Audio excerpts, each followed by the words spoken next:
जय हिंद दोस्तों। मैं हूं doctor Robin Chugh, assistant professor Subharti medical college skin department से। और आज हम बात करेंगे लेजर हेयर रिडक्शन के बारे में, जो कि कॉस्मेटोलॉजी और एस्थेटिक्स की दुनिया में होने वाली सबसे कॉमन लेजर प्रोसीजर है। इस समय प्रॉब्लम यह है कि गूगल पे इंफॉर्मेशन तो बहुत ज्यादा है, लेकिन मिस इन्फॉर्मेशन ज्यादा है। तो आज हम मिलेंगे सुभाति मेडिकल कॉलेज के स्किन डिपार्टमेंट के सारे डॉक्टर से एक एक करके और उनसे जानेंगे लेजर हेयर रिडक्शन के बारे में। सबसे पहले हम मिलते हैं डॉक्टर अरविंद कृष्णा सर से, जो प्रोफेसर एंड एचओडी हैं हमारे स्किन डिपार्टमेंट सुभाति मेडिकल कॉलेज के। तो सर आप बताइए कि लेजर हेयर रिडक्शन के बारे में थोड़ा इंट्रोड्यूस करिए हमारे पेशेंट्स को हमें, कि लेजर हेयर रिडक्शन के से हम क्या एक्सपेक्ट करते हैं या क्या पेशेंट प्रोफाइल होता है। आजकल के लोग जो ये सब यूथ डाइटरी हैबिट्स है, उनकी लाइफस्टाइल सेडेंटरी लाइफस्टाइल है, उसकी वजह से फीमेल्स में अनवांटेड हेयर की प्रॉब्लम बढ़ गई है। और उसके लिए हमारे पास सुभारती मेडिकल कॉलेज में डायोड लेज़र है, जो world class laser hair reduction के लिए, और इससे सबसे अच्छे और सेफ लेज़र है। और इसको हम 15 साल के ऊपर बोथ मेल और फीमेल दोनों में यूज़ कर सकते हैं। फीमेल्स में unwanted hair over the face, under arms, and in the male also it can be use in the over the chest and for the beard shaping. तो दोस्तों, जैसे कि हमें पता चला है, सबसे पहले हमारा सबसे मोस्ट इंपॉर्टेंट क्वेश्चन का आंसर, क्या हम लेजर करा सकते हैं, तो उसका आंसर सर ने बखूबी दिया है कि 15 साल की उम्र के ऊपर कोई भी व्यक्ति अपनी लेजर करवा सकता है जिसको अपने बालों से परेशानी हो, चेहरे के या शरीर के। तो दोस्तों, नेक्स्ट इन लाइन है हमारी डॉक्टर बरखा, जो हमें बताएंगी क्या ये लेजर में दर्द होगा या नहीं होगा। ये बहुत कॉमन क्वेश्चन रहता है पेशेंट्स का। तो डॉक्टर बरखा, आप बताएं हमें कि क्या इस लेजर से हम पेन एक्सपेक्ट करें या ना करें। सर लेजर जो है ऑलमोस्ट पेनलेस प्रोसीजर होता है, और जो सुभारती में लेजर मशीन है उसमें इनबिल्ट कूलिंग सिस्टम है, जिससे आपको बिल्कुल भी पेन फील नहीं होगा। सेशंस के दौरान आपको पिन प्रिक सेंसेशन जरूर फील हो सकती है, बट पेन फील नहीं होता। तो दोस्तों, जैसा कि हमें पता चला है डॉक्टर बरखा के थ्रू कि ये लेजर ऑलमोस्ट पेनलेस है due to inbuilt cooling system. तो आप बिना किसी चिंता के लेजर करवा सकते हैं कि आपको दर्द होगा या नहीं होगा।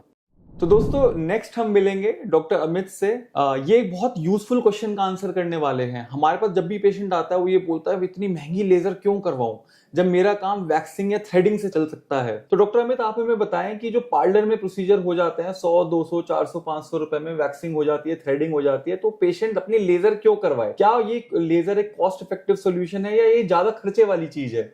बिल्कुल सर, लेज़र एक कॉस्ट इफेक्टिव ऑप्शन होता है, क्योंकि जो ब्यूटी पार्लर में प्रोसीजर्स होते हैं वो पहली चीज़ तो परमानेंट नहीं होते, वो पेशेंट को हर 2-2 हफ्ते या 3-3 हफ्ते में कराने पड़ते हैं। तो अगर हम कॉस्ट अगर वैसे निकालें तो लेज़र की कॉस्ट कंपेरेबल निकलती है, क्योंकि लेज़र यूजली 6 to 8 सेशंस में परमानेंट रिजल्ट शो करता है। इसी वजह से जो अगर हम कॉस्ट की बात करें ब्यूटी पार्लर के कंपेरिजन में, बिल्कुल कंपेरेबल होती है। एक बहुत यूजफुल पॉइंट है कि पार्लर के प्रोसीजर ऑब्वियसली परमानेंट नहीं होते।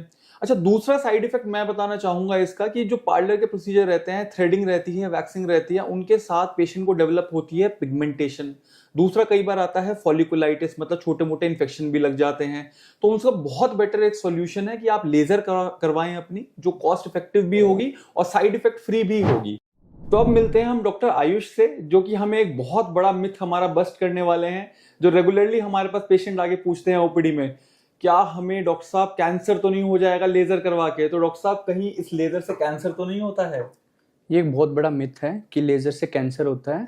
काफ़ी डेकेड से हम ये लेजर हेयर रिडक्शन प्रोसीजर कर रहे हैं, इससे भी किसी भी प्रकार का कोई कैंसर नहीं होता है। लेजर हेयर रिडक्शन एक कंप्लीटली सेफ प्रोसीजर है। तो दोस्तों, ये एक बहुत बड़ा मिथ है कि लेजर हेयर रिडक्शन के बाद किसी तरह का कोई कैंसर हो सकता है। रिसर्चेज हर साल, हर महीने, हर देश में होती हैं और आज तक कोई भी कैंसर नहीं पाया गया है लेजर हेयर रिडक्शन के बाद।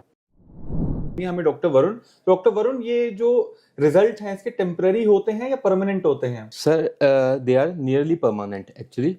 इनिशियली जब हम स्टार्ट करते हैं कुछ सेशन के लिए तो हेयर ग्रोथ रीग्रोथ हो सकती है, पर जब ये लॉन्ग टर्म के लिए चलता है ये नियरली परमानेंट हो जाता है। उसके लिए हमें कई बार कुछ दोबारा लेजर करवानी पड़ती है, between 6 to 1 year, 6 months to 1 year। ध्यान देने वाली बात यह है कि आप कभी भी 1 या 2 सेशन के बाद रुकिए मत।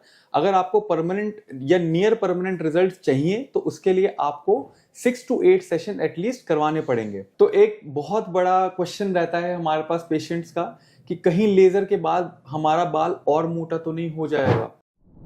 तो आज इस सवाल का जवाब देंगी doctor Tejaswini. This is just a myth actually, ऐसा नहीं होता है। जो लेजर हम नॉर्मली थिक बालों में करते हैं वो बहुत ही कम चांसेस है कि बाल रीग्रोथ वहाँ पे थिक आए, बट जहाँ पे हम बहुत ही थिन बाल और नॉन विजिबल बाल में अगर लेजर करते हैं वहाँ पे चांसेस है कि पैराडॉक्सिकल ग्रोथ आ सकती है। तो दोस्तों ये एक बहुत जरूरी बात है पेशेंट्स के लिए। कई बार हमारे पास पेशेंट्स आते हैं और डिमांड करते हैं कि बहुत ही, जहाँ पे वेललेस हेयर्स जिसे हम बोलते हैं, बहुत ही फाइन हेयर्स होते हैं, नॉन पिगमेंटेड हेयर्स होता है कि यहाँ भी करो यहाँ भी करो, वो आपका उल्टा पैराडॉक्सिकल हेयर ग्रोथ करवा सकते हैं। तो ऐसे एरियाज हमें टारगेट नहीं करने हैं जहाँ पे हेयर जो है बहुत फाइन है या बहुत नॉन पिगमेंटेड है। तो एक फाइनल क्वेश्चन जो बहुत इंपॉर्टेंट क्वेश्चन है कि हार्मोनल प्रोफाइल जिनकी बिगड़ी हुई होती है उनको लेजर करवानी चाहिए या नहीं करवानी चाहिए, इसका आंसर देंगी हमें डॉक्टर कृतिका। तो डॉक्टर कृतिका, हमारे पास ऐसे कई सारी फीमेल पेशेंट्स होती है, खासकर फीमेल पेशेंट्स में ही रहता है जिनके हार्मोनल प्रोफाइल बिगड़े हुए होते हैं,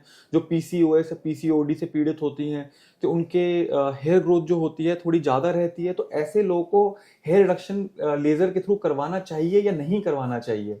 डेफिनेटली उनको कराना चाहिए, जो कि जो हेयर हार्मोनल इम्बैलेंस के पेशेंट होते हैं ना, उनमें हेयर ग्रोथ थिक होती है और इंक्रीज हो जाती है, तो लेज़र उन पे अच्छा वर्क करती है। बट इसके साथ साथ हमें मेडिकल ट्रीटमेंट कंबाइन करना चाहिए to treat the underline cause, and it just they need more sittings than normal person. तो दोस्तों दो बातें इनके आंसर से हमें ध्यान देनी चाहिए कि पहला, आप ऐसे एक्सपेक्ट मत करिए कि अगर आप लेज़र करवा रहे हैं तो आपका कंप्लीट सॉल्यूशन है हेयर रिडक्शन का। आपको अपनी गायनेकोलॉजिस्ट के साथ डिस्कस करके अपना पीसीओएस या पीसीओडी या किसी भी तरह के हार्मोनल इम्बैलेंस का ट्रीटमेंट जरूर लेना है।